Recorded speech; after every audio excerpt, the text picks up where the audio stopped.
Every year at Canada's Farm Progress Show here in Regina, companies highlight their new inventions and innovations.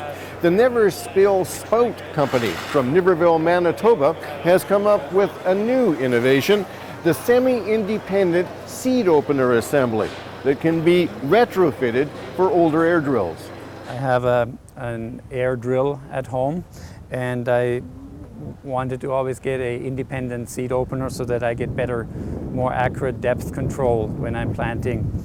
And so what I ended up doing is I took the Concord air drill frame, took all the shanks off, and put a new trip assembly on.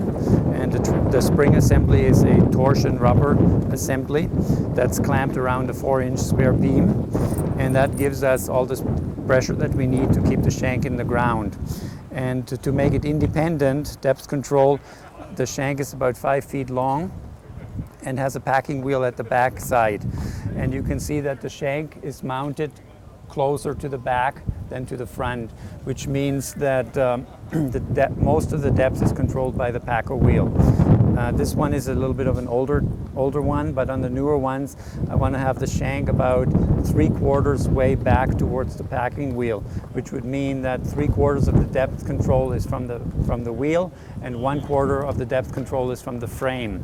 So that's not totally independent. That's why I call it semi-independent.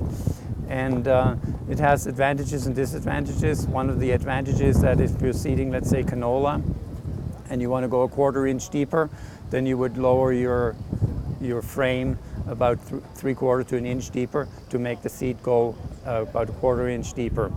At the same time, if you're going through a really deep ditch, the frame height still influences the seeding depth, so that you will not have really good, perfect depth control in that ditch as a true independent opener has.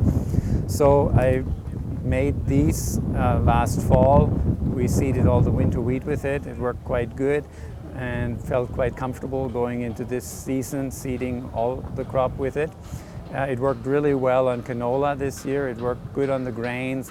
On the soybeans, it did not work as great as I hoped to. I have no idea why it did not work as good on the soybeans. Maybe there was something not adjusted correctly, but on all the other crops, it worked really good.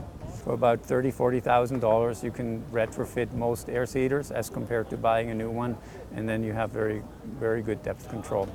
So it's a way to get independent, or at least semi-independent depth control without buying one of the more modern machines. That's right, yeah. So if you have a machine that's in good condition, you know, the frame is in good condition, the wheels and so on, and those parts will last a long time, then by changing that, you can improve your depth control with it.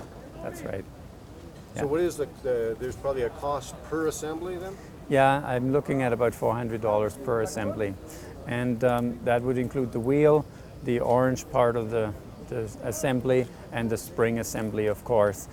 I didn't want to get into different types of openers and so on. That's why I felt that it would be just as easy that people would remove the old shank from their machine, and then we clamp it onto this one here.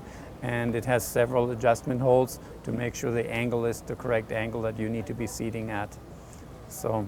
And depth is controlled if not by the frame, but on the wheel you can control your depth. Yeah, usually if you want to change the depth just a little bit, you can just lower the frame or raise the frame. But let's say if you're going from something like peas to canola, where you're changing more than 2 inches, then you probably will have to make the adjustment on each individual opener.